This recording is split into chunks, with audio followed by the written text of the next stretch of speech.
আসসালামু আলাইকুম। সুপ্রিয় দর্শক, আমরা আবারও আরেকটি মুসা আলাইহিসসালাম এবং অলৌকিক লাঠি কেন সাপ হয়েছিল নিয়ে চলে এসেছি। সম্পূর্ণ জানলে আপনাদের চোখ দিয়ে জল চলে আসবে। অবশ্য আমাদের চ্যানেলে নতুন দর্শক হলে এই ধরনের চ্যানেলটি সাবস্ক্রাইব করুন। চারিদিকে ঘুটঘুটে অন্ধকার। মিশরের পথ ধরে এগিয়ে চলা বিস্তীর্ণ, জনমানবহীন এক মরুভূমি। কনকনে শীতের বাতাস যেন তীরের মতো হাড়ে গিয়ে বিঁধছে। রাত যত গভীর হচ্ছে, শীতের তীব্রতা ততই বাড়ছে। এই বিরূপ প্রকৃতির মাঝে পথ হারিয়ে ফেলেছে একটি ছোট্ট কাফেলা। কাফেলার নেতৃত্বে আছেন আল্লাহর মহান নবী মুসা আলাহিসাল্লাম। তিনি মাদয়ান শহর থেকে দীর্ঘ ১০ বছরের প্রবাস জীবন শেষে তার স্ত্রী এবং পরিবার নিয়ে নিজ মাতৃভূমি মিশরের দিকে ফিরে যাচ্ছেন। পবিত্র কোরআনের সূরা কাসাস এবং সূরা তহাতে এই রাতের বর্ণনা অত্যন্ত নিখুঁতভাবে দেওয়া হয়েছে। মুসা আলাহিসাল্লাম চিন্তিত। তিনি একজন দায়িত্বশীল স্বামী এবং পরিবারের রক্ষক। এই হিমশীতল অন্ধকারে পথহীন প্রান্তরে তার পরিবার শীতে কাঁপছে। মরুভূমির এই নির্জনতায় যে কোনো সময় হিংস্র প্রাণীর আক্রমণ বা ডাকাত দলের ভয় রয়েছে। তিনি চারিদিকে তীক্ষ্ণ দৃষ্টিতে তাকাচ্ছেন, যদি কোথাও কোনো আশ্রয়ের সন্ধান পাওয়া যায়। হঠাৎ অনেক দূরে সিনাই পর্বতের তুর পাহাড়ের একপাশে একটি উজ্জ্বল আলোর আভা তার চোখে পড়ল। অন্ধকারেও যেন আলোটি এক অদ্ভুত প্রশান্তি ছড়াচ্ছিল। মুসা আলাইসাল্লাম তার পরিবারকে বললেন, তোমরা এখানেই অবস্থান করো, আমি একটি আগুন দেখেছি। হয়তো সেখান থেকে আমি তোমাদের জন্য কিছু জ্বলন্ত অঙ্গার নিয়ে আসতে পারবো, যাতে তোমরা আগুন পোহাতে পারো। অথবা হয়তো সেখানে আমি কোনো পথপ্রদর্শক পাব, যে আমাদের সঠিক পথের সন্ধান দেবে। পরিবারকে পাহাড়ের পাদদেশে নিরাপদ স্থানে রেখে মুসা আলাইসাল্লাম একাই সেই আগুনের দিকে এগিয়ে চললেন। তার ডান হাতে ধরা সেই চিরচেনা কাঠের লাঠি, যা দিয়ে তিনি মাদইয়ানে তার শ্বশুর শুয়াইব আলাইহিসসালামের ছাগল চড়াতেন, গাছের পাতা পেড়ে আনতেন এবং দীর্ঘ যাত্রাপথে ভর দিয়ে হাঁটতেন। তিনি যত আগুনের কাছাকাছি যাচ্ছেন, ততই বিস্ময়ে হতভাগ হয়ে যাচ্ছেন। এটি কোনো সাধারণ আগুন নয়। একটি সবুজ সতেজ গাছ থেকে আগুন জ্বলছে, কিন্তু গাছটি পুড়ে ছাই হচ্ছে না, বরং আগুনের আলোতে গাছটির সতেজতা যেন আরও বেড়ে যাচ্ছে। আগুনের লেলিহান শিখা নয়, বরং এক স্নিগ্ধ পবিত্র নূর চারদিক আলোকিত করে রেখেছে। মুসা আলাইসাল্লাম যখন সেই পবিত্র উপত্যকা তুয়াতে পৌঁছালেন, তখন চারপাশ এক অদ্ভুত নিস্তব্ধতায় ছেয়ে গেল। বাতাসের শব্দ থেমে গেল, আর ঠিক তখনই সেই জ্যোতির্ময় স্থান থেকে এক গম্ভীর, মহিমান্বিত এবং ঐশী আওয়াজ প্রতিধ্বনিত হল, যা মুসা আলাইসাল্লামের আত্মাকে কাঁপিয়ে দিল। হে মুসা, নিশ্চয়ই আমিই তোমার রব, তোমার জুতো খুলে ফেলো, কারণ তুমি পবিত্র তুয়া উপত্যকায় আছো। মুসা আলাইসাল্লাম ভয়ে, শ্রদ্ধায় এবং বিস্ময়ে অভিভূত হয়ে পড়লেন। স্বয়ং মহান আল্লাহ রাব্বুল আলামিন তার সাথে কথা বলছেন। এটি মানব ইতিহাসের অন্যতম শ্রেষ্ঠ এবং অভাবনীয় এক মুহূর্ত। এরপর আল্লাহ তাআলা তাকে নবুয়াতের দায়িত্ব দিলেন এবং অত্যন্ত স্নেহমাখা স্বরে একটি প্রশ্ন করলেন, যা ছিল পরবর্তী এক মহাবিস্ময়ের প্রস্তুতি। হে মুসা, তোমার ডান হাতে ওটা কি? মুসা আলাইসাল্লাম কিছুটা সহজ হয়ে বিনয়ের সাথে উত্তর দিলেন, এটি আমার লাঠি। আমি এর উপর ভর দিই, এর সাহায্যে আমার ছাগলপালের জন্য গাছের পাতা পেড়ে আনি এবং এর দ্বারা আমার আরও অনেক কাজ হয়। মহান আল্লাহ নির্দেশ দিলেন, হে মুসা, ওটা মাটিতে নিক্ষেপ করো। মুসা আলাইসাল্লাম কোনো প্রশ্ন ছাড়াই তার সেই পুরনো কাঠের লাঠিটি মাটিতে ফেলে দিলেন। আর ঠিক সেই মুহূর্তেই ঘটে গেল এক অকল্পনীয় অলৌকিক ঘটনা। মাটিতে পড়ার সাথে সাথেই সেই নির্জীব শুকনো কাঠটি প্রাণ ফিরে পেল। কাঠের গায়ে আঁশ গুজিয়ে উঠল। চোখের পলকে সেটি একটি বিশাল, ভয়ঙ্কর এবং জীবন্ত সাপে পরিণত হল। সাপটি ফনা তুলে চারদিকে হিস হিস শব্দ করে দ্রুতবেগে নড়াচড়া করতে লাগল। এর চোখগুলো জলজল করছিল এবং এর হিংস্র মুখ দেখে মনে হচ্ছিল এটি যেন এখনই সব কিছু গ্রাস করে নেবে। মুসা আলাইসাল্লাম একজন সাধারণ মানুষ ছিলেন। চোখের সামনে নিজের হাতের লাঠিকে এমন ভয়ঙ্কর অজগর সাপে পরিণত হতে দেখে তার মধ্যে মানবিক ভীতি কাজ করল। তিনি আত্মরক্ষার্থে পেছন ফিরে দৌড়াতে লাগলেন, একবারও পেছনে ফিরে তাকালেন না। তখন মহান আল্লাহর অভয়বাণী ভেসে এলো, হে মুসা, একে ধরো এবং ভয় পেও না, আমি একে এখনই এর পূর্বের অবস্থায় ফিরিয়ে দেব। আল্লাহর এই কথা মুসা আলাহিসাল্লামের হৃদয়ে ঈমানের এক অসীম সাহস সঞ্চার করল। তিনি ভয় জয় করে ফিরে এলেন, তার হাতটি বাড়িয়ে দিলেন সেই ভয়ঙ্কর সাপের দিকে। যেইমাত্র তার আঙুল সাপের গায়ে স্পর্শ করল, সাথে সাথে সেই বিশাল সাপটি আবার আগের মতো একটি সাধারণ নির্জীব কাঠের লাঠিতে পরিণত হল।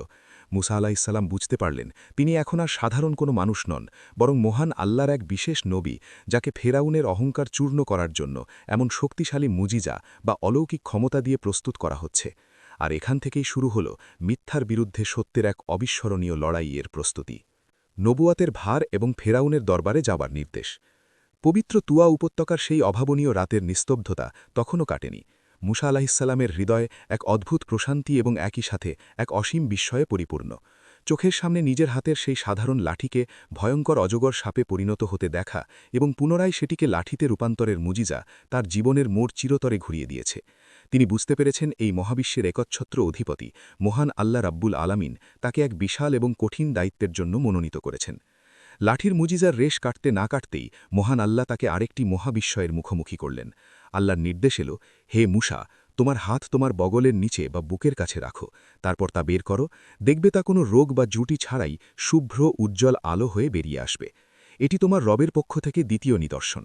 মুসা আলাহিসাল্লাম অত্যন্ত বিনীতভাবে আল্লাহর নির্দেশ পালন করলেন। তিনি তার ডান হাতটি নিজের জামার ভেতরে প্রবেশ করালেন। যখন তিনি হাতটি বের করে আনলেন, তখন চারপাশের অন্ধকার ভেদ করে এক তীব্র অথচ স্নিগ্ধ জ্যোতি ছড়িয়ে পড়ল। তার হাতটি সূর্যের আলোর মতো জ্বলজ্বল করছিল, কিন্তু তাতে আগুনের কোনো উত্তাপ বা হাতের কোনো ক্ষতি ছিল না। এটি ছিল নিছকই এক স্বর্গীয় নূর, যা প্রমাণ করছিল যে মুসা আলাহিসাল্লাম আল্লাহর সত্য নবী।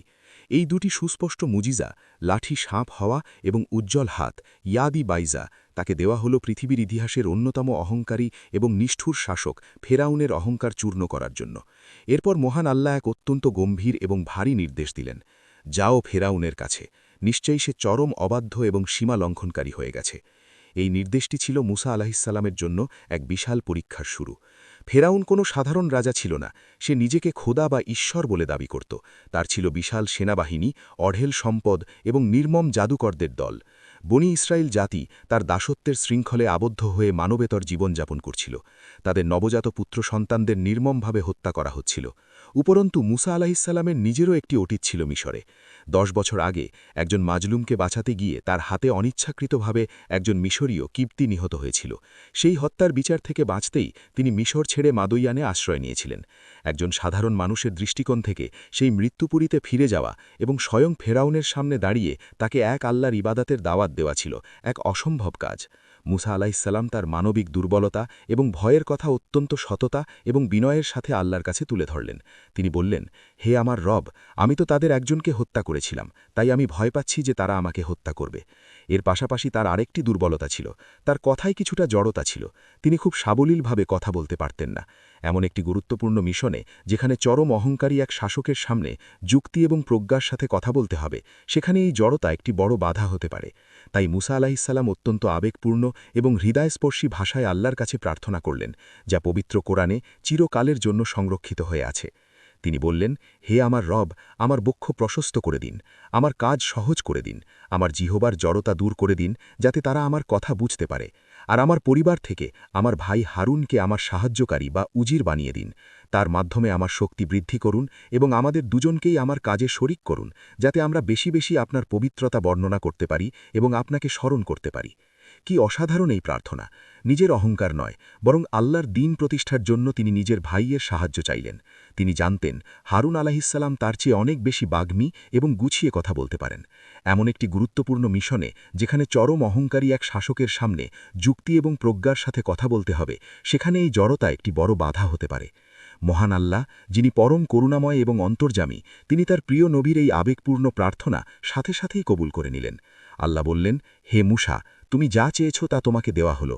আমি তোমার ভাইয়ের মাধ্যমে তোমার বাহু শক্তিশালী করব এবং তোমাদের দুজনকেই এমন প্রভাব এবং ক্ষমতা দেব যে তারা তোমাদের কোনো ক্ষতিই করতে পারবে না। আমার নিদর্শনের সাহায্যে তোমরাই বিজয়ী হবে। এই অভয়বাণী পাওয়ার পর মুসা আলাইসাল্লামের সমস্ত ভয়, সংশয় এবং দুশ্চিন্তা দূর হয়ে গেল। তার হৃদয় ঈমানের শক্তিতে বলীয়ান হয়ে উঠল। 10 বছর আগে যে মিশর থেকে তিনি প্রাণ ভয়ে পালিয়ে এসেছিলেন, আজ সেই মিশরেই তিনি ফিরে যাচ্ছেন। তবে এবার তিনি কোনো পলাতক আসামি নন, বরং তিনি মহাবিশ্বের অধিপতির এক মহান রাসূল। তার হাতে রয়েছে আল্লাহর দেওয়া সেই অলৌকিক লাঠি, আর বুকে রয়েছে আল্লাহর উপর অটল বিশ্বাস। অন্ধকার রাত শেষ হয়ে ভোরের আলো ফুটতে শুরু করেছে। মুসা আলাইসাল্লাম তার পরিবারের কাছে ফিরে এলেন এবং মিশরের পথে এক নতুন, ঐতিহাসিক এবং বিপদসংকুল যাত্রার প্রস্তুতি নিতে শুরু করলেন। মিশরে প্রত্যাবর্তন এবং ফেরাউনের রাজদরবারে সত্যের ডাক। দীর্ঘ 10 বছরের নির্বাসন শেষে মুসা আলাহিসাল্লাম পুনরায় মিশরের মাটিতে পা রাখলেন। যে মিশর থেকে তিনি একদিন নিজের প্রাণ বাঁচাতে একাকী, ভীত এবং নিঃস্ব অবস্থায় পালিয়ে গিয়েছিলেন, আজ সেই মিশরেই তিনি ফিরে এসেছেন এক অভাবনীয় আধ্যাত্মিক শক্তি এবং ঐশী মর্যাদা নিয়ে। মহান আল্লাহ রাব্বুল আলামিন তাকে নবুয়তের যে গুরু দায়িত্ব দিয়েছেন তা পালনের জন্য তার হৃদয় এখন সম্পূর্ণ প্রস্তুত। তার চোখে মুখে কোনো ভয় নেই, আছে কেবল আল্লাহর উপর অবিচল তাওয়াক্কুল বা ভরসা।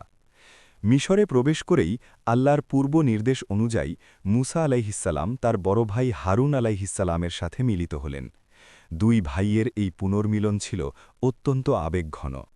মুসা আলাইহিসাল্লাম তার ভাইকে পবিত্র তুয়া উপত্যকায় ঘটে যাওয়া সেই মহিমান্বিত রাতের সব ঘটনা খুলে বললেন।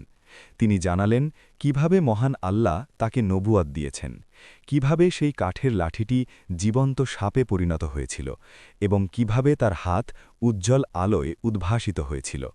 হারুন আলাইহিসাল্লাম অত্যন্ত মনোযোগ দিয়ে সব শুনলেন এবং বিনয়ের সাথে আল্লাহর এই ফায়সালা মেনে নিলেন।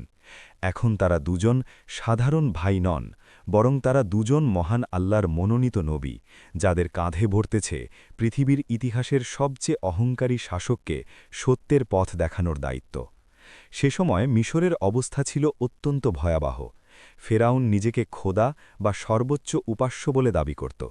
তার অহংকার এবং স্বৈরাচারের কারণে গোটা মিশর যেন একটি কারাগারে পরিণত হয়েছিল।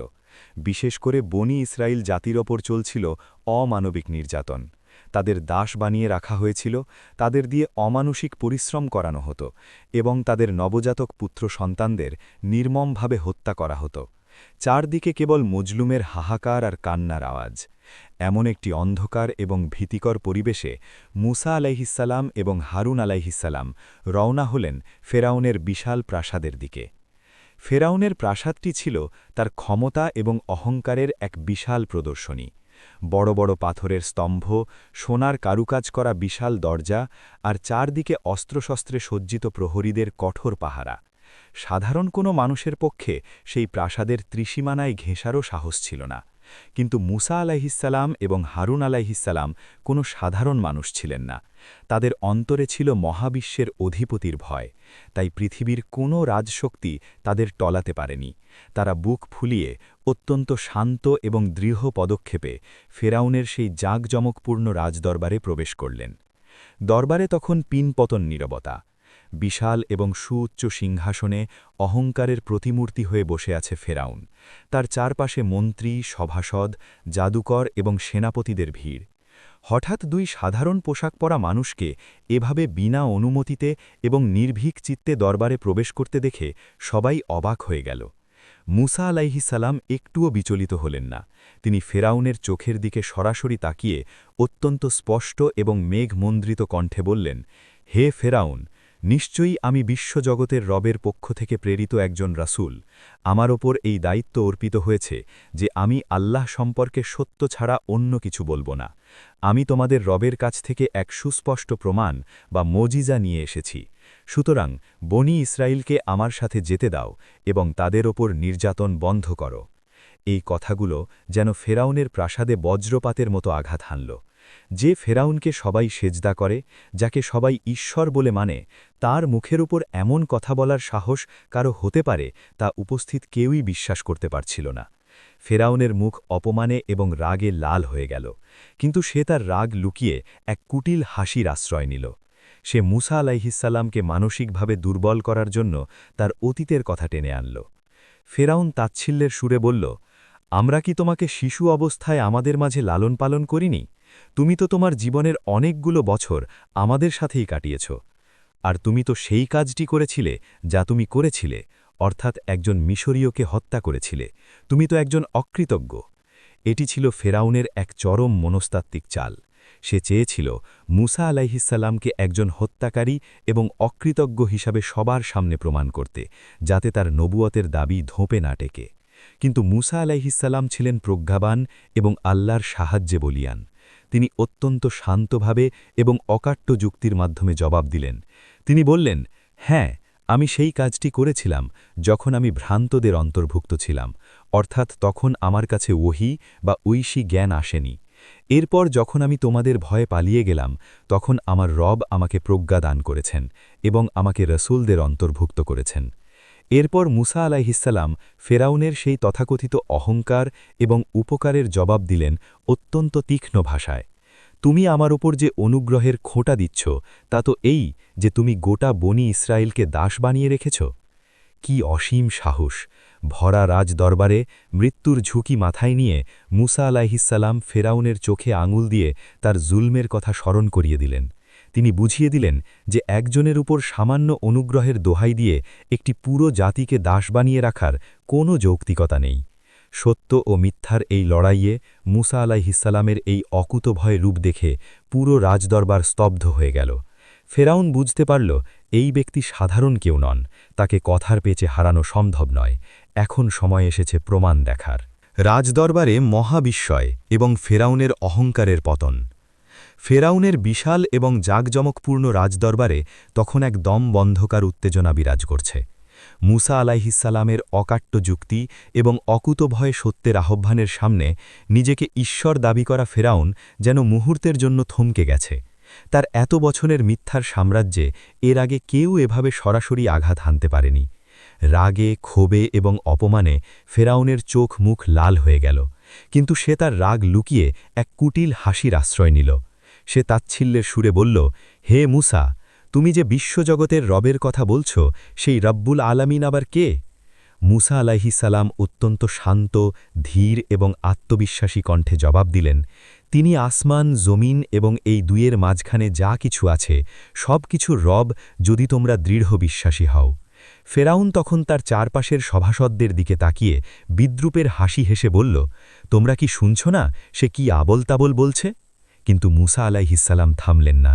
তিনি আরও জোরালো কণ্ঠে বললেন, তিনি তোমাদেরও রব এবং তোমাদের অতীত পিতৃপুরুষদেরও রব। এই কথায় ফেরাউন চূড়ান্তভাবে ক্ষিপ্ত হয়ে গেল।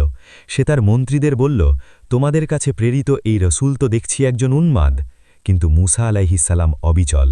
সত্যের আলো তার অন্তরে জ্বলজ্বল করছে।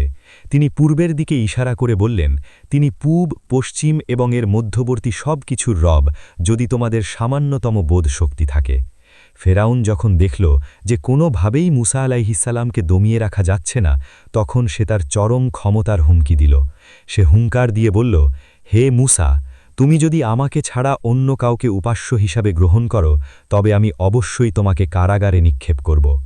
তখন মুসা আলাইহিসসালাম অত্যন্ত প্রশান্ত চিত্তে তার ব্রহ্মাস্ত্র অর্থাৎ মহান আল্লাহর দেওয়া মুজিজার কথা উল্লেখ করলেন।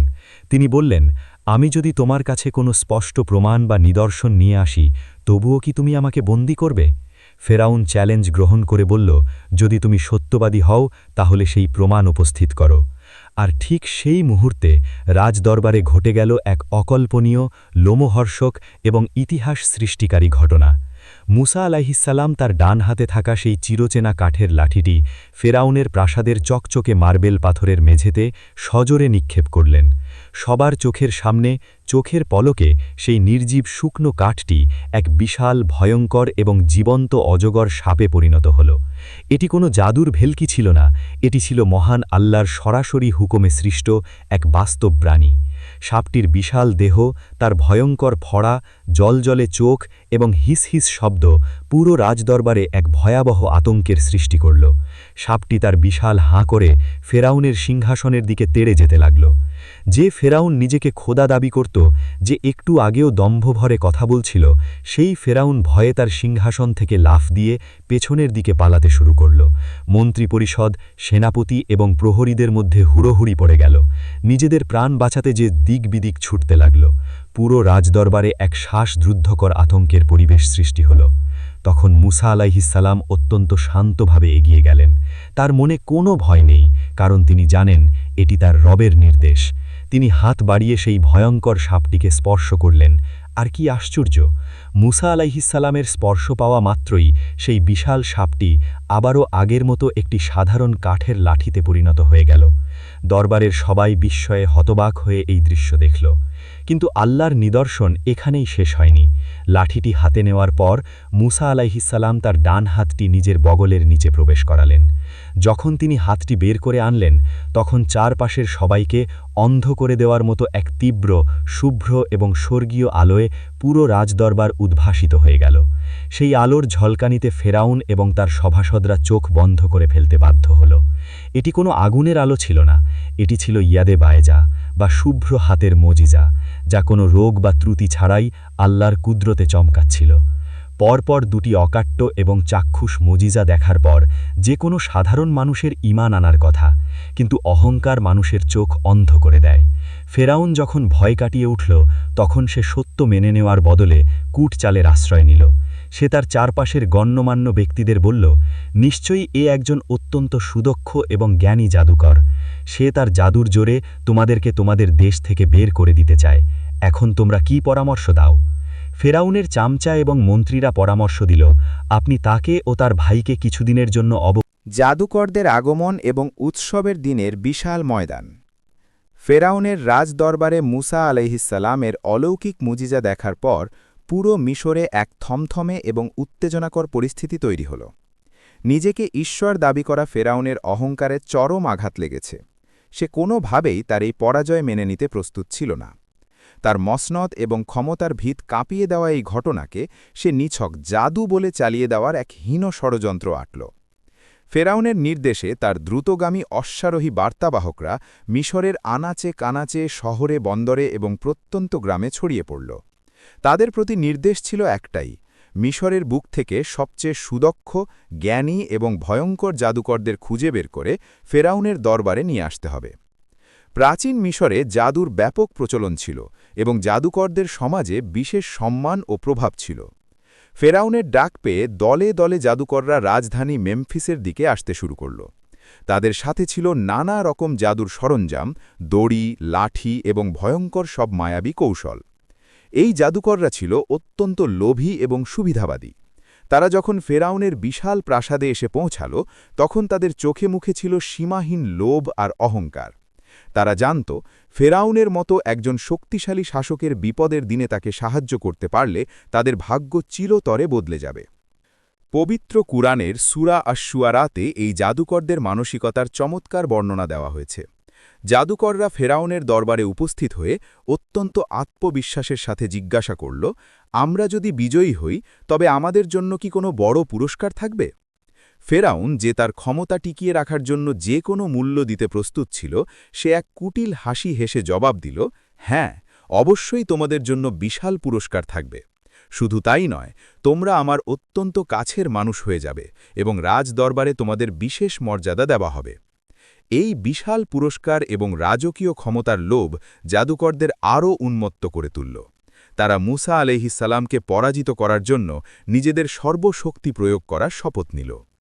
এদিকে ফেরাউনের নির্দেশে মুসা আলাইহিসসালাম এবং জাদুকরদের এই চূড়ান্ত লড়াইয়ের জন্য একটি বিশেষ দিন নির্ধারণ করা হল। দিনটি ছিল ইয়াউমুল জিনা বা উৎসবের দিন। সেদিন সকালের উজ্জ্বল আলোতে চাষতের সময় এই উন্মুক্ত প্রতিযোগিতা অনুষ্ঠিত হওয়ার কথা ঘোষণা করা হল, যাতে মিশরের আপামর জনসাধারণ এই দৃশ্য স্বচক্ষে দেখতে পারে। ফেরাউনের উদ্দেশ্য ছিল লক্ষ লক্ষ মানুষের সামনে মুসা আলাইহিসসালামকে অপদস্থ করা এবং নিজের ভুয়া ঈশ্বরত্ব পুনরায় প্রতিষ্ঠিত করা। অবশেষে সেই বহু প্রতীক্ষিত উৎসবের দিনটি উপস্থিত হল। সকালের স্নিগ্ধ রোদে চারিদিক আলোকিত হয়ে উঠেছে। মিশরের এক বিশাল উন্মুক্ত ময়দানে তিল ধারণের ঠাঁই নেই। রাজধানী এবং এর আশেপাশের অঞ্চল থেকে লক্ষ লক্ষ মানুষ জড়ো হয়েছে এই ঐতিহাসিক লড়াই দেখার জন্য। ময়দানের এক পাশে ফেরাউনের জন্য নির্মাণ করা হয়েছে এক সুউচ্চ এবং জাঁকজমকপূর্ণ রাজকীয় মঞ্চ। সেখানে অহংকারের প্রতীকরূপে ফেরাউন তার মন্ত্রী, সভাসদ এবং সেনাপতিদের নিয়ে উপবিষ্ট। ময়দানের মাঝখানে সারিবদ্ধভাবে দাঁড়িয়ে আছে মিশরের শ্রেষ্ঠ জাদুকররা। তাদের হাতে নানা ধরনের জাদুর উপকরণ, দড়ি, লাঠি এবং ভয়ঙ্কর সব মায়াবী কৌশল। চারিদিকের মানুষের কোলাহল আর উত্তেজনায় পুরো ময়দান যেন কাঁপছে। সবার দৃষ্টি এখন ময়দানের প্রবেশপথের দিকে। ঠিক সেই মুহূর্তে হাজার হাজার মানুষের ভিড় ঠেলে অত্যন্ত শান্ত, ধীর এবং আত্মবিশ্বাসী পদক্ষেপে ময়দানে প্রবেশ করলেন আল্লাহর মহান নবী মুসা আলাইহিসসালাম এবং তার বড় ভাই হারুন আলাইহিসসালাম। তাদের পরনে অত্যন্ত সাধারণ পোশাক, হাতে সেই পরিচিত কাঠের লাঠি। এত বিশাল জনসমুদ্র, ফেরাউনের সশস্ত্র বাহিনী এবং ভয়ঙ্কর জাদুকরদের দেখেও তাদের চোখে মুখে বিন্দুমাত্র ভয়ের ছাপ নেই। তাদের হৃদয়ে মহান আল্লাহর উপর অটল বিশ্বাসে পরিপূর্ণ। মুসা আলাইহিসসালাম ময়দানের মাঝখানে এসে দাঁড়ালেন। জাদুকরদের জাদুর খেলা শুরু করার আগেই তিনি অত্যন্ত দরদ মাখা এবং গম্ভীর কণ্ঠে তাদের উদ্দেশ্যে এক সতর্কবাণী উচ্চারণ করলেন। সূরা তহাতে এর বিবরণ রয়েছে। মুসা আলাইহিসসালাম বললেন, দুর্ভোগ তোমাদের, তোমরা আল্লাহর ওপর মিথ্যা আরোপ করো না। যদি তোমরা তা করো তবে তিনি কঠোর আযাব দিয়ে তোমাদের সমূলে ধ্বংস করে দেবেন। আর যে ব্যক্তি আল্লাহর ওপর মিথ্যা রচনা করেছে সে চিরকালই ব্যর্থ হয়েছে। এই কথাগুলো কোনো সাধারণ মানুষের কথা ছিল না, এটি ছিল একজন সত্য নবীর হৃদয় নিংড়ানো আবেদন এবং ঐশী সতর্কবাণী। এই কথাগুলো জাদুকরদের অন্তরে তীরের মতো বিঁধল। জাদুকররা নিজেদের মধ্যে ফিসফিস করে আলোচনা শুরু করল। তাদের মনে একটি সন্দেহের দানা বাঁধল। এই ব্যক্তি কি সত্যিই কোনো জাদুকর, নাকি তার পেছনে কোনো ঐশী শক্তি কাজ করছে? কারণ একজন সাধারণ জাদুকর কখনো এমন আত্মবিশ্বাসের সাথে আজাবের ভয় দেখাতে পারে না। কিন্তু ফেরাউনের দেওয়া বিশাল পুরস্কারের লোভ এবং ক্ষমতার মোহ জাদুকরদের অন্ধ করে রেখেছিল। তারা নিজেদের ভেতরের দ্বিধাদ্বন্দ্ব ঝেড়ে ফেলে পুনরায় অহংকারে মত্ত হয়ে উঠল। তারা একে অপরকে বলতে লাগল, এরা দুজন জাদুকর ছাড়া আর কিছুই নয়। তারা তাদের জাদুর মাধ্যমে তোমাদেরকে তোমাদের দেশ থেকে বের করে দিতে চায় এবং তোমাদের চমৎকার ধর্মাদর্শ ধ্বংস করতে চায়। সুতরাং তোমরা তোমাদের জাদুর সব কলাকৌশল একত্রিত করো এবং সারিবদ্ধভাবে ময়দানে অবতীর্ণ হও। আজ যে বিজয়ী হবে সেই সফল কাম হবে। লোভ এবং অহংকারের কাছে সত্যের আহ্বান আপাতত ঢাকা পড়ে গেল। জাদুকররা তাদের মায়াবী কৌশল প্রদর্শনের জন্য চূড়ান্ত প্রস্তুতি নিল। ময়দানের লক্ষ লক্ষ মানুষের শ্বাস যেন আটকে আছে। একদিকে মিশরের শ্রেষ্ঠ জাদুকরদের সম্মিলিত মায়াজাল, আর অন্যদিকে এক আল্লাহর ওপর ভরসাকারী মুসা আলাইহিসসালাম এবং তার হাতের একটি সাধারণ কাঠের লাঠি। সত্য ও মিথ্যার এই চূড়ান্ত সংঘাতের জন্য পুরো পৃথিবী যেন রুদ্ধশ্বাসে অপেক্ষা করছে। জাদুকরদের ভেলকি এবং মায়াবী সাপের আস্ফলন। উৎসবের দিনের সেই বিশাল ময়দানে তখন পিন পতন নীরবতা। মিশরের প্রখর রোদে চারিদিক ঝলমল করছে। ময়দানের চারপাশের গ্যালারিতে তিল ধারণের ঠাঁই নেই। লক্ষ লক্ষ মানুষের চোখ ময়দানের ঠিক মাঝখানে স্থির হয়ে আছে। একদিকে মিশরের সব প্রান্ত থেকে বাছাই করে আনা সুদক্ষ, ভয়ঙ্কর এবং অহংকারী জাদুকরদের বিশাল বাহিনী, তাদের হাতে নানা রকম জাদুর উপকরণ, মোটা মোটা দড়ি, অদ্ভুত বাঁকা লাঠি এবং মায়াবী জিনিসপত্র। আর অন্যদিকে সম্পূর্ণ শান্ত, ধীর স্থির এবং অকুটভয় হয়ে দাঁড়িয়ে আছেন আল্লাহর মহান নবী মুসা আলাইহিসসালাম এবং তার বড় ভাই হারুন আলাইহিসসালাম। তাদের পরনে অত্যন্ত সাধারণ পোশাক, হাতে সেই পরিচিত কাঠের লাঠি। এত বিশাল জনসমুদ্র, ফেরাউনের সশস্ত্র বাহিনী এবং ভয়ঙ্কর জাদুকরদের দেখেও তাদের চোখে মুখে বিন্দু মাত্র ভয়ের ছাপ নেই। তাদের হৃদয়ে মহান আল্লাহর উপর অটল বিশ্বাসে পরিপূর্ণ। মুসা আলাইহিসসালাম ময়দানের মাঝখানে এসে দাঁড়ালেন। জাদুকরদের জাদুর খেলা শুরু করার আগেই তিনি অত্যন্ত দরদ মাখা এবং গম্ভীর কণ্ঠে তাদের উদ্দেশ্যে এক সতর্কবাণী উচ্চারণ করলেন। সূরা তহাতে এর বিবরণ রয়েছে। মুসা আলাইহিসসালাম বললেন, দুর্ভোগ তোমাদের, তোমরা আল্লাহর ওপর মিথ্যা আরোপ করো না। যদি তোমরা তা করো তবে তিনি কঠোর আযাব দিয়ে তোমাদের সমূলে ধ্বংস করে দেবেন। আর যে ব্যক্তি আল্লাহর ওপর মিথ্যা রচনা করেছে সে চিরকালই ব্যর্থ হয়েছে। এই কথাগুলো কোনো সাধারণ মানুষের কথা ছিল না, এটি ছিল একজন সত্য নবীর হৃদয় নিংড়ানো আবেদন এবং ঐশী সতর্কবাণী। এই কথাগুলো জাদুকরদের অন্তরে তীরের মতো বিঁধল। জাদুকররা নিজেদের মধ্যে ফিসফিস করে আলোচনা শুরু করল। তাদের মনে একটি সন্দেহের দানা বাঁধল। এই ব্যক্তি কি সত্যিই কোনো জাদুকর, নাকি তার পেছনে কোনো ঐশী শক্তি কাজ করছে? কারণ একজন সাধারণ জাদুকর কখনো এমন আত্মবিশ্বাসের সাথে আযাবের ভয় দেখাতে পারে না। কিন্তু ফেরাউনের দেওয়া বিশাল পুরস্কারের লোভ এবং ক্ষমতার মোহ জাদুকরদের অন্ধ করে রেখেছিল। তারা নিজেদের ভেতরের দ্বিধাদ্বন্দ্ব ঝেড়ে ফেলে পুনরায় অহংকারে মত্ত হয়ে উঠল। তারা একে অপরকে বলতে লাগল, এরা দুজন জাদুকর ছাড়া আর কিছুই নয়। তারা তাদের জাদুর মাধ্যমে তোমাদেরকে তোমাদের দেশ থেকে বের করে দিতে চায় এবং তোমাদের চমৎকার ধর্মাদর্শ ধ্বংস করতে চায়। সুতরাং তোমরা তোমাদের জাদুর সব কলাকৌশল একত্রিত করো এবং সারিবদ্ধভাবে ময়দানে অবতীর্ণ হও। আজ যে বিজয়ী হবে সেই সফল কাম হবে।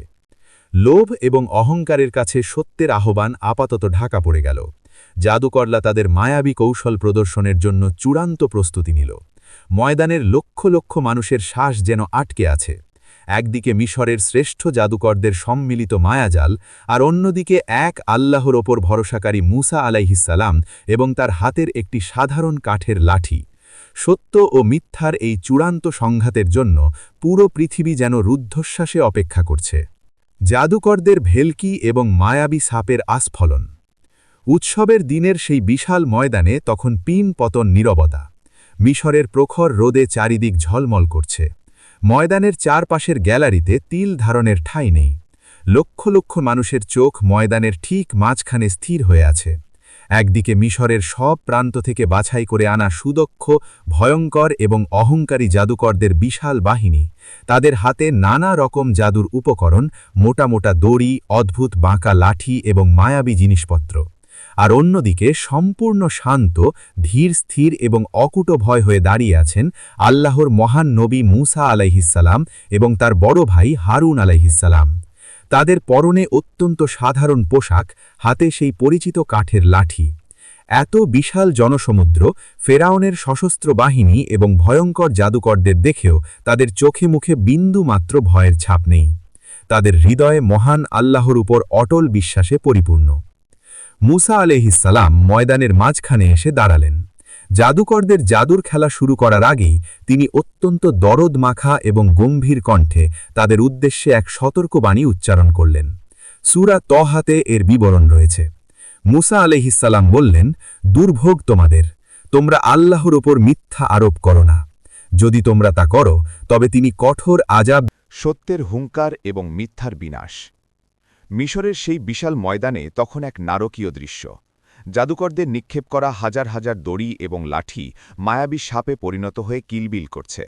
ফনা তুলে হিস হিস শব্দে আতঙ্ক ছড়াচ্ছে। লক্ষ লক্ষ দর্শক ভয়ে আড়ষ্ট। ফেরাউন এবং তার সভাসদেরা অহংকারের চরম শিখরে বসে বিজয়ের উল্লাস করছে। কিন্তু ময়দানের মাঝখানে দাঁড়িয়ে থাকা আল্লাহর নবী মূসা আলাইহিসসালামের কানে তখন ভেসে এসেছে মহান রবের অভয়বাণী। ভয় পেও না, তুমি প্রবল ও বিজয়ী হবে। এই ঐশীবাণী শোনার পর মূসা আলাইহিসসালামের হৃদয়ে ঈমানের এক অসীম মহাসমুদ্র উথলে উঠল। তার চোখ মুখ থেকে সমস্ত মানবিক ভীতি উবে গিয়ে এক স্বর্গীয় দৃঢ়তা এবং আত্মবিশ্বাস ফুটে উঠল। তিনি বুঝতে পারলেন এখন সময় এসেছে মিথ্যার এই বিশাল জঞ্জালকে এক নিমিষে চূর্ণ বিচূর্ণ করে দেওয়ার এবং বিশ্ববাসীর সামনে এক আল্লাহর একচ্ছত্র ক্ষমতা প্রমাণ করার।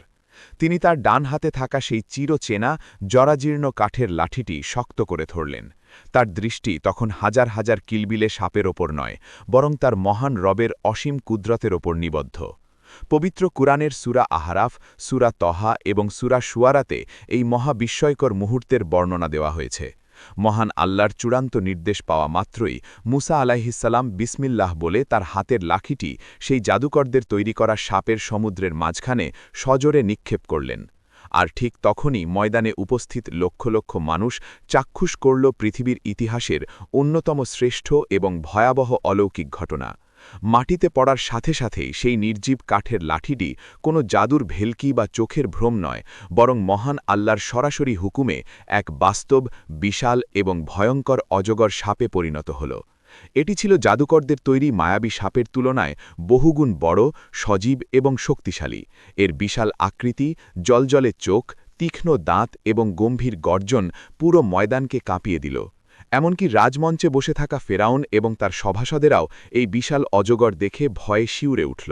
জাদুকররা হতভাগ হয়ে তাকিয়ে রইল, কারণ এমন বাস্তব এবং শক্তিশালী প্রাণী সৃষ্টি করা তাদের জাদুর ক্ষমতার বাইরে ছিল।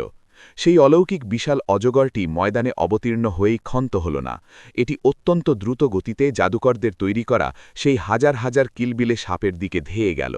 এরপর শুরু হল এক অভাবনীয় দৃশ্য। আল্লাহর আদেশে সৃষ্ট সেই বিশাল সাপটি হাঁ করে জাদুকরদের তৈরি করা সমস্ত মায়াবী সাপ, দড়ি এবং লাঠিগুলোকে এক এক করে গিলতে শুরু করল। পবিত্র কোরআনে আল্লাহ বলেছেন, অতপর তা তাদের সাজানো মিথ্যার জঞ্জালগুলোকে গ্রাস করতে লাগল। ময়দানের লক্ষ লক্ষ মানুষ রুদ্ধশ্বাসে এই দৃশ্য দেখতে লাগল। জাদুকরদের এতক্ষণের গর্ব, অহংকার এবং মায়াজাল চোখের পলকে ধূলিসাৎ হয়ে যাচ্ছিল। তাদের হাজার হাজার সাপ সেই একটিমাত্র অলৌকিক সাপের পেটে চলে যাচ্ছে, অথচ সাপটির আকার বিন্দুমাত্র বাড়ছে না বা কমছে না। এটি ছিল এক অলৌকিক বিনাশ। জাদুকররা তাদের জাদুর মন্ত্র পড়ে নানা অঙ্গভঙ্গি করে তাদের সাপগুলোকে বাঁচানোর চেষ্টা করল, কিন্তু আল্লাহর কুদরতের সামনে তাদের সমস্ত চেষ্টা ব্যর্থ হল। তাদের তৈরি করা মিথ্যার সাম্রাজ্য তাসের ঘরের মতো ভেঙে পড়ল। মাত্র কয়েক মিনিটের মধ্যে ময়দান সম্পূর্ণ পরিষ্কার হয়ে গেল। জাদুকরদের নিক্ষেপ করা একটি দড়ি বা লাঠির অস্তিত্ব আর অবশিষ্ট রইল না। ময়দানের মাঝখানে তখন কেবল ফনা তুলে দাঁড়িয়ে আছে মুসা আলাইহিসসালামের সেই বিশাল অলৌকিক সাপ। চারিদিকে এক অদ্ভুত নিস্তব্ধতা নেমে এলো। ফেরাউনের মুখ ভয়ে এবং অপমানে কালো হয়ে গেল। সে বিশ্বাসই করতে পারছিল না যে তার শ্রেষ্ঠ জাদুকররা এভাবে পরাজয় বরণ করবে। জাদুকররা নিজেরা হতভাগ, আতঙ্কিত এবং লজ্জিত হয়ে দাঁড়িয়ে রইল। তারা বুঝতে পারল এটি কোনোভাবেই জাদু নয়, কারণ জাদু কখনো বস্তু সৃষ্টি বা ধ্বংস করতে পারে না, তা কেবল মানুষের চোখে ধাঁজা লাগাতে পারে। কিন্তু মুসা আলাইহিসসালামের সাপটি তাদের দড়ি এবং লাঠিগুলোকে বাস্তবিকভাবে গিলে ফেলেছে, যা জাদুর ক্ষমতার অতীত। তখন মুসা আলাইহিসসালাম অত্যন্ত শান্তভাবে এগিয়ে গেলেন, তার মনে পূর্ণ তৃপ্তি এবং আল্লাহর প্রতি কৃতজ্ঞতা। তিনি হাত বাড়িয়ে সেই বিশাল ভয়ঙ্কর অজগর সাপটিকে স্পর্শ করলেন। আর কি আশ্চর্য! মুসা আলাইহিসসালামের হাত স্পর্শ করা মাত্রই সেই বিশাল সাপটি মুহূর্তের মধ্যে পুনরায় একটি সাধারণ জরাজীর্ণ কাঠের লাঠিতে পরিণত হল। মুসা আলাইহিসসালাম লাঠিটি হাতে তুলে নিয়ে ফেরাউনের দিকে তাকালেন। তার দৃষ্টিতে তখন বিজয়ের অহংকার নয়, বরং সত্য প্রতিষ্ঠার দৃঢ়তা। এই অলৌকিক ঘটনা প্রমাণ করে দিল যে মুসা আলাইহিসসালাম কোনো জাদুকর নন, বরং তিনি বিশ্বজগতের রবের প্রেরিত এক সত্য নবী।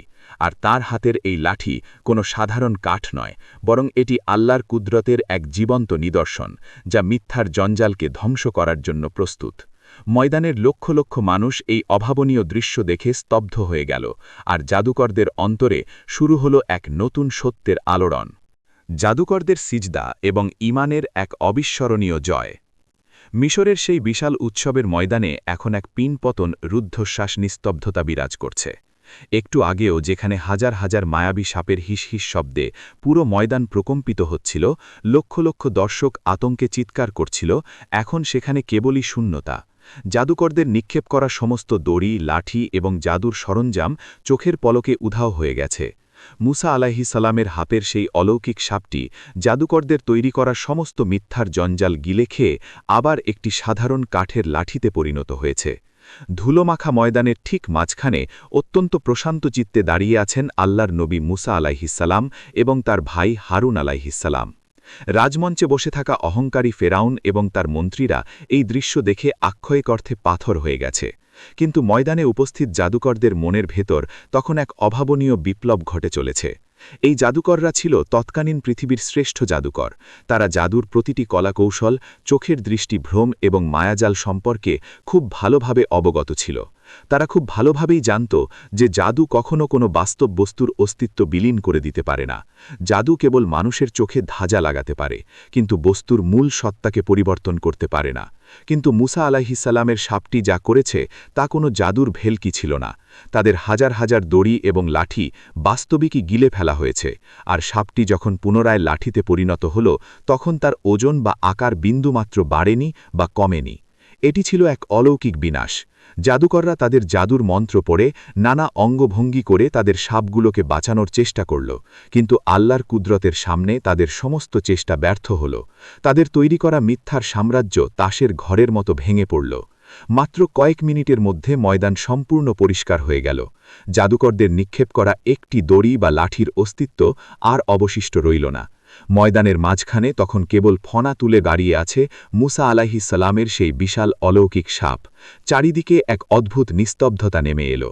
ফেরাউনের মুখ ভয়ে এবং অপমানে কালো হয়ে গেল। সে বিশ্বাসই করতে পারছিল না যে তার শ্রেষ্ঠ জাদুকররা এভাবে পরাজয় বরণ করবে। জাদুকররা নিজেরা হতভাগ, আতঙ্কিত এবং লজ্জিত হয়ে দাঁড়িয়ে রইল। তারা বুঝতে পারল এটি কোনোভাবেই জাদু নয়, কারণ জাদু কখনো বস্তু সৃষ্টি বা ধ্বংস করতে পারে না, তা কেবল মানুষের চোখে ধাঁজা লাগাতে পারে। কিন্তু মুসা আলাইহিসসালামের সাপটি তাদের দড়ি এবং লাঠিগুলোকে বাস্তবিকভাবে গিলে ফেলেছে, যা জাদুর ক্ষমতার অতীত। তখন মুসা আলাইহিসসালাম অত্যন্ত শান্তভাবে এগিয়ে গেলেন, তার মনে পূর্ণ তৃপ্তি এবং আল্লাহর প্রতি কৃতজ্ঞতা। তিনি হাত বাড়িয়ে সেই বিশাল ভয়ঙ্কর অজগর সাপটিকে স্পর্শ করলেন। আর কি আশ্চর্য! মুসা আলাইহিসসালামের হাত স্পর্শ করা মাত্রই সেই বিশাল সাপটি মুহূর্তের মধ্যে পুনরায় একটি সাধারণ জরাজীর্ণ কাঠের লাঠিতে পরিণত হল। মুসা আলাইহিসসালাম লাঠিটি হাতে তুলে নিয়ে ফেরাউনের দিকে তাকালেন। তার দৃষ্টিতে তখন বিজয়ের অহংকার নয়, বরং সত্য প্রতিষ্ঠার দৃঢ়তা। এই অলৌকিক ঘটনা প্রমাণ করে দিল যে মুসা আলাইহিসসালাম কোনো জাদুকর নন, বরং তিনি বিশ্বজগতের রবের প্রেরিত এক সত্য নবী। আর তার হাতের এই লাঠি কোনো সাধারণ কাঠ নয়, বরং এটি আল্লাহর কুদরতের এক জীবন্ত নিদর্শন, যা মিথ্যার জঞ্জালকে ধ্বংস করার জন্য প্রস্তুত। ময়দানের লক্ষ লক্ষ মানুষ এই অভাবনীয় দৃশ্য দেখে স্তব্ধ হয়ে গেল, আর জাদুকরদের অন্তরে শুরু হলো এক নতুন সত্যের আলোড়ন। জাদুকরদের সিজদা এবং ঈমানের এক অবিস্মরণীয় জয়। মিশরের সেই বিশাল উৎসবের ময়দানে এখন এক পিনপতন রুদ্ধশ্বাস নিস্তব্ধতা বিরাজ করছে। একটু আগেও যেখানে হাজার হাজার মায়াবী সাপের হিস হিস শব্দে পুরো ময়দান প্রকম্পিত হচ্ছিল, লক্ষ লক্ষ দর্শক আতঙ্কে চিৎকার করছিল, এখন সেখানে কেবলই শূন্যতা। জাদুকরদের নিক্ষেপ করা সমস্ত দড়ি, লাঠি এবং জাদুর সরঞ্জাম চোখের পলকে উধাও হয়ে গেছে। মুসা আলাইহিস সালামের হাতের সেই অলৌকিক সাপটি জাদুকরদের তৈরি করা সমস্ত মিথ্যার জঞ্জাল গিলে খেয়ে আবার একটি সাধারণ কাঠের লাঠিতে পরিণত হয়েছে। ধুলোমাখা ময়দানের ঠিক মাঝখানে অত্যন্ত প্রশান্ত চিত্তে দাঁড়িয়ে আছেন আল্লাহর নবী মুসা আলাইহিস সালাম এবং তার ভাই হারুন আলাইহিস সালাম। রাজমঞ্চে বসে থাকা অহংকারী ফেরাউন এবং তার মন্ত্রীরা এই দৃশ্য দেখে আক্ষরিক অর্থে পাথর হয়ে গেছে। কিন্তু ময়দানে উপস্থিত জাদুকরদের মনের ভেতর তখন এক অভাবনীয় বিপ্লব ঘটে চলেছে। এই জাদুকররা ছিল তৎকালীন পৃথিবীর শ্রেষ্ঠ জাদুকর। তারা জাদুর প্রতিটি কলাকৌশল, চোখের দৃষ্টিভ্রম এবং মায়াজাল সম্পর্কে খুব ভালোভাবে অবগত ছিল। তারা খুব ভালোভাবেই জানত যে জাদু কখনো কোনো বাস্তব বস্তুর অস্তিত্ব বিলীন করে দিতে পারে না। জাদু কেবল মানুষের চোখে ধাঁজা লাগাতে পারে। কিন্তু মুসা আলাইহিস সালামের সাপটি যা করেছে তা কোনো জাদুর ভেলকি ছিল না। তাদের হাজার হাজার দড়ি এবং লাঠি বাস্তবিকই গিলে ফেলা হয়েছে, আর সাপটি যখন পুনরায় লাঠিতে পরিণত হল, তখন তার ওজন বা আকার বিন্দুমাত্র বাড়েনি বা কমেনি। এটি ছিল এক অলৌকিক বিনাশ। জাদুকররা তাদের জাদুর মন্ত্র পড়ে নানা অঙ্গভঙ্গি করে তাদের সাপগুলোকে বাঁচানোর চেষ্টা করল, কিন্তু আল্লাহর কুদরতের সামনে তাদের সমস্ত চেষ্টা ব্যর্থ হল। তাদের তৈরি করা মিথ্যার সাম্রাজ্য তাসের ঘরের মতো ভেঙে পড়ল। মাত্র কয়েক মিনিটের মধ্যে ময়দান সম্পূর্ণ পরিষ্কার হয়ে গেল। জাদুকরদের নিক্ষেপ করা একটি দড়ি বা লাঠির অস্তিত্ব আর অবশিষ্ট রইল না। ময়দানের মাঝখানে তখন কেবল ফনা তুলে দাঁড়িয়ে আছে মুসা আলাইহিস সালামের সেই বিশাল অলৌকিক সাপ। চারিদিকে এক অদ্ভুত নিস্তব্ধতা নেমে এলো। ফেরাউনের মুখ ভয়ে এবং অপমানে কালো হয়ে গেল। সে বিশ্বাসই করতে পারছিল না যে তার শ্রেষ্ঠ ফেরাউনের চরম সীমালঙ্ঘন এবং আধার রাতে মুক্তির যাত্রা। উৎসবের ময়দানে জাদুকরদের ঈমান আনার সেই ঐতিহাসিক এবং লোমহর্ষক ঘটনার পর পুরো মিশরের দৃশ্যপট যেন বদলে গেল। সত্যের আলো জাদুকরদের অন্তরকে এমনভাবে উদ্ভাসিত করেছিল যে ফেরাউনের নির্মম শাস্তির হুমকিও তাদের টলাতে পারেনি। ফেরাউন তার ঘোষণা অনুযায়ী সেই নবীন মুসলিমদের অত্যন্ত নিষ্ঠুরভাবে খেজুর গাছের কাণ্ডে ক্রুশবিদ্ধ করে হত্যা করল। কিন্তু তাদের সেই আত্মত্যাগ মিশরের সাধারণ মানুষের মনে এক বিশাল প্রশ্নের জন্ম দিল। মানুষ বুঝতে পারল মুসা আলাইহিস সালাম কোনো সাধারণ জাদুকর নন, বরং তিনি এক মহা সত্যের বার্তাবাহক। এই চরম পরাজয় এবং অপমানের পর ফেরাউনের অহংকার যেন উন্মাদনায় রূপ নিল। রাজদরবারে ফিরে গিয়ে সে তার মন্ত্রী এবং সভাসদদের নিয়ে এক জরুরি এবং গোপন বৈঠকে বসল। ফেরাউনের মন্ত্রীরা তাকে উস্কে দিয়ে বলল, আপনি কি মুসা এবং তার সম্প্রদায়কে এভাবেই ছেড়ে দেবেন যাতে তারা পৃথিবীতে বিপর্যয় সৃষ্টি করতে পারে এবং আপনাকে ও আপনার উপাস্যদের বর্জন করতে পারে? এই কথায় ফেরাউন ক্ষোভে ফেটে পড়ল। সে তার নিষ্ঠুরতার চরম সীমা অতিক্রম করে ঘোষণা করল, আমরা তাদের পুত্র সন্তানদের নির্বিচারে হত্যা করব এবং তাদের নারীদের জীবিত রাখব, আর আমরা তো তাদের ওপর পূর্ণ ক্ষমতাবান। এরপর বনি ইসরায়েলের ওপর শুরু হল ইতিহাসের অন্যতম ভয়াবহ এক বিভীষিকাময় অধ্যায়। ফেরাউনের সৈন্যরা বাড়ি বাড়ি গিয়ে তল্লাশি চালাতে লাগল এবং বনি ইসরায়েলের ওপর অমানুষিক নির্যাতনের মাত্রা বহু গুণ বাড়িয়ে দিল। তাদের জীবন অতিষ্ঠ হয়ে উঠল। চারদিকে কেবল মজলুমের হাহাকার, মায়েদের কান্না আর স্বৈরাচারের রক্তচক্ষু। নির্যাতন সহ্য করতে না পেরে বনি ইসরায়েলের লোকেরা মুসা আলাইহিস সালামের কাছে এসে অত্যন্ত বেদনাহত কণ্ঠে অভিযোগ করল। তারা বলল, আপনি আমাদের কাছে আসার আগেও আমরা নির্যাতিত হয়েছি, আর আপনি আসার পরও আমরা নির্যাতিত হচ্ছি। আমাদের এই কষ্টের কি কোনো শেষ নেই? মুসা আলাইহিস সালাম অত্যন্ত ধৈর্যশীল এবং প্রজ্ঞাবান একজন নবী ছিলেন। তিনি তার জাতির এই অবর্ণনীয় কষ্ট দেখে ব্যথিত হলেন, কিন্তু তিনি জানতেন যে আল্লাহর সাহায্য অবশ্যই আসবে। তিনি তার সম্প্রদায়কে সান্ত্বনা দিয়ে অত্যন্ত আবেগপূর্ণ কণ্ঠে বললেন, তোমরা আল্লাহর কাছে সাহায্য প্রার্থনা করো এবং ধৈর্য ধারণ করো। নিশ্চয়ই এই জামিন আল্লাহর। তিনি তার বান্দাদের মধ্যে যাকে ইচ্ছা এর উত্তরাধিকারী বানান। আর চূড়ান্ত শুভ পরিণাম তো কেবল মুত্তাকিদের জন্যেই। তিনি আরও নির্দেশ দিলেন, তোমরা নিজেদের ঘরগুলোকেই কিবলা, ইবাদতের স্থান বানিয়ে নাও এবং সালাত কায়েম করো। এই চরম বিপদের মুহূর্তে মুসা আলাইহিসসালাম তাদের আত্মিক শক্তির উপর জোর দিলেন।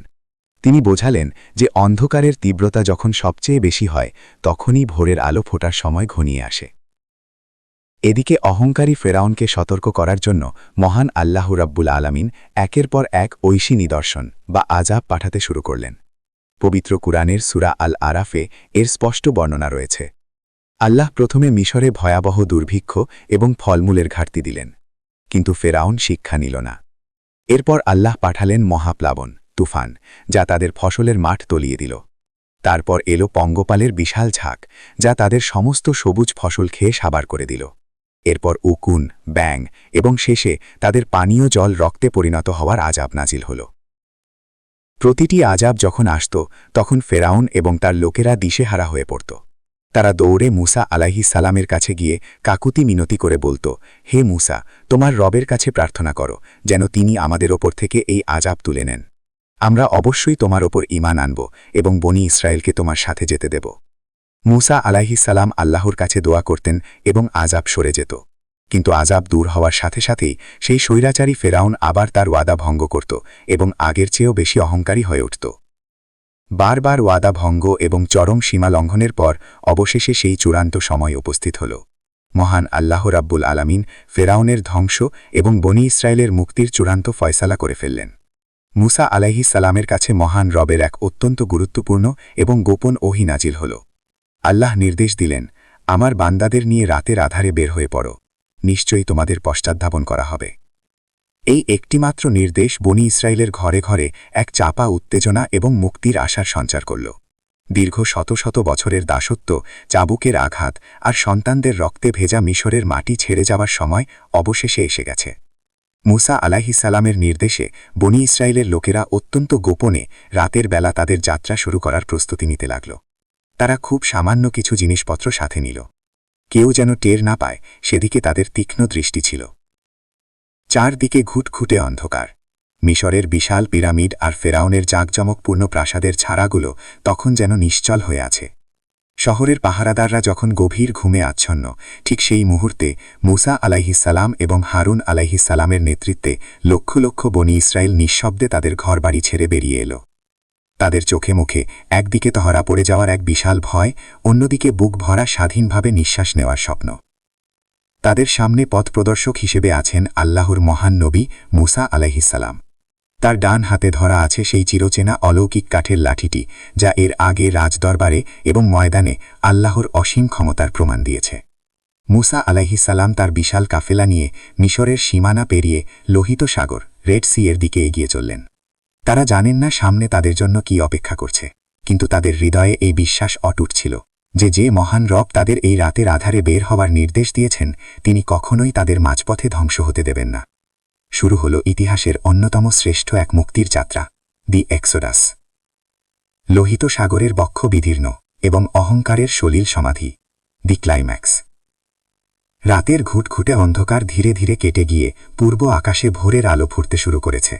মুসা আলাইহিসসালামের নেতৃত্বে বনি ইসরায়েলের লক্ষ লক্ষ মানুষ সারা রাত পায়ে হেঁটে এক দীর্ঘ এবং ক্লান্তিকর পথ পাড়ি দিয়ে অবশেষে একটি বিশাল জলরাশির সামনে এসে থমকে দাঁড়াল। তাদের সামনে এখন উত্তাল লোহিত সাগর, রেড সি। সকালের স্নিগ্ধ আলোয় সাগরের নীল জলরাশি চিকচিক করছে, কিন্তু বনি ইসরায়েলের চোখে এই সৌন্দর্য তখন এক মহা আতঙ্কের কারণ হয়ে দাঁড়াল। কারণ সামনে বিশাল এবং পারাপার অযোগ্য সমুদ্র, আর পেছনে বিস্তীর্ণ মরুভূমি। সামনে এগোনোর কোনো উপায় নেই। হঠাৎ করেই পেছনের দিগন্তে এক বিশাল ধূলিঝড় উঠতে দেখা গেল। মাটি কাঁপিয়ে এক ভয়ঙ্কর শব্দ ধেয়ে আসছে। বনি ইসরায়েলের লোকেরা আতঙ্কিত হয়ে পেছনে তাকালো এবং তাদের রক্ত হিম হয়ে গেল। তারা দেখতে পেল মিশরের নিষ্ঠুর স্বৈরাচারী শাসক ফেরাউন তার বিশাল, সুসজ্জিত এবং ভয়ঙ্কর সেনা নিয়ে তাদের দিকে তীব্র বেগে ধেয়ে আসছে।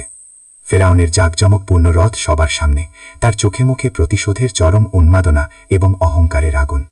বনি ইসরায়েলের নারী, শিশু এবং বৃদ্ধদের মধ্যে কান্নার রোল পড়ে গেল। শত শত বছরের দাসত্ব থেকে মুক্তির যে স্বপ্ন তারা দেখেছিল, তা যেন লোহিত সাগরের তীরে এসে নির্মমভাবে ভেঙে চুরমার হয়ে যাচ্ছে। পবিত্র কুরআনের সূরা আশ-শুআরাতে এই রুদ্ধশ্বাস এবং ভয়ঙ্কর মুহূর্তের চিত্রায়ন করা হয়েছে।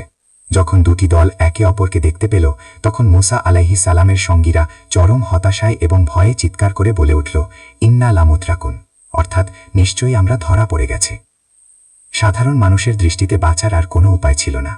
সামনে উত্তাল সমুদ্রের নিশ্চিত মৃত্যু, আর পেছনে ফেরাউনের তলোয়ারের নির্মম আঘাত।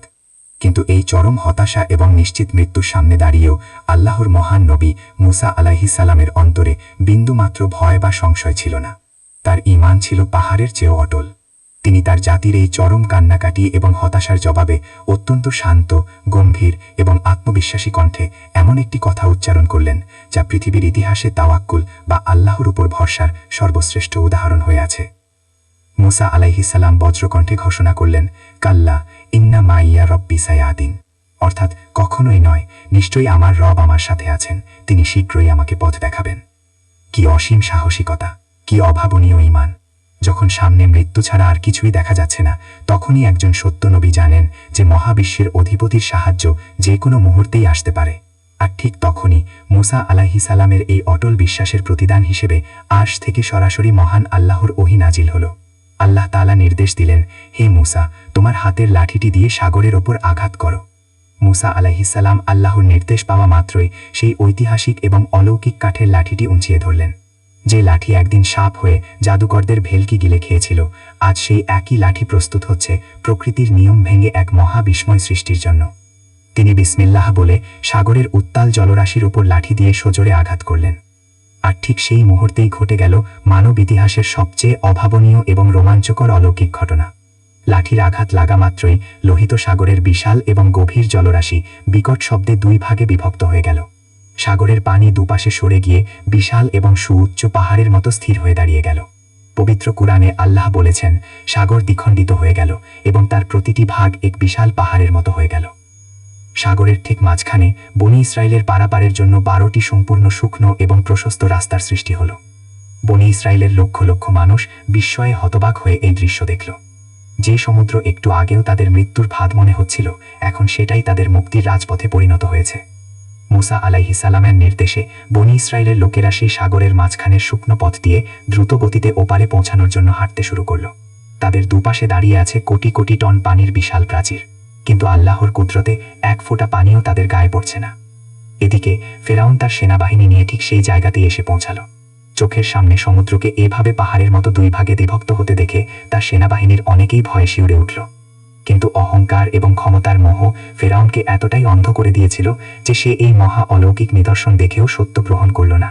সে তার অহংকার বজায় রেখে সৈন্যদের নির্দেশ দিল, দেখো, সমুদ্র আমার ভয় পথ করে দিয়েছে, এগিয়ে চলো এবং ওই দাসদের ধরে ফেলো। ফেরাউন তার রথ নিয়ে সদম্ভে সমুদ্রের সেই শুকনো পথে নেমে পড়ল। তার পেছনে পুরো সেনাবাহিনীও সাগরের মাঝখানে প্রবেশ করল।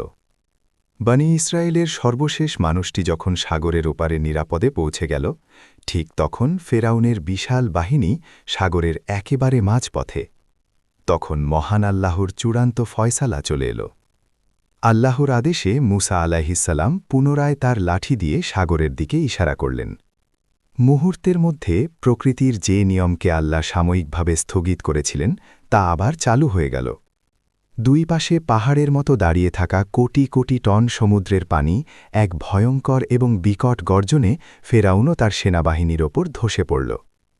পানির সেই ভয়াল তোড়ে ফেরাউনের অহংকার, তার রথ, তার স্বর্ণের মুকুট এবং তার বিশাল সেনাবাহিনী খড়কুটোর মতো ভেসে গেল। মৃত্যুর ঠিক আগ মুহূর্তে যখন ফেরাউন বুঝতে পারল যে তার আর বাঁচার কোনো উপায় নেই, তখন সে চিৎকার করে বলে উঠল, আমি ঈমান আনলাম যে বনী ইসরায়েল যে রবের উপর ঈমান এনেছে তিনি ছাড়া আর কোনো সত্য উপাস্য নেই, এবং আমি মুসলমানদের অন্তর্ভুক্ত হলাম। কিন্তু তখন অনেক দেরি হয়ে গেছে। আজাব চোখের সামনে দেখার পর মৃত্যুর একেবারে শেষ নিঃশ্বাসে এসে ঈমান আনলে তা আল্লাহর কাছে কবুল হয় না। আল্লাহ রব্বুল আলামিন জিব্রাইল আলাইহিস সালামের মাধ্যমে জানিয়ে দিলেন, এখন ঈমান আনছ, অথচ এর আগে তো তুমি আজীবন অবাধ্যতা করেছ এবং বিপর্যয় সৃষ্টিকারীদের অন্তর্ভুক্ত ছিলে। আজ আমি তোমার মৃতদেহটি সংরক্ষণ করব, যাতে তুমি তোমার পরবর্তী প্রজন্মের জন্য এক দৃষ্টান্ত হয়ে থাকো। ফেরাউন এবং তার পুরো বাহিনী লোহিত সাগরের অতল গহ্বরে সলিল সমাধি লাভ করল। সাগরের বুকে মিলিয়ে গেল পৃথিবীর অন্যতম শ্রেষ্ঠ অহংকারী শাসকের দম্ভ।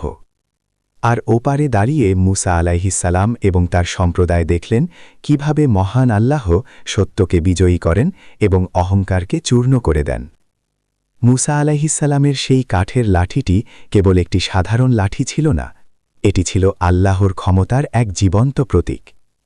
এই গল্প আমাদের যুগে যুগে স্মরণ করিয়ে দেয় যে ঈমান এবং তাওয়াক্কুল যদি মুসা আলাইহিসসালামের মতো দৃঢ় হয়, তবে আল্লাহ তাআলা যে কোনো পরিস্থিতিতেই সাগরের বুক চিরে মুক্তির পথ বের করে দিতে পারেন।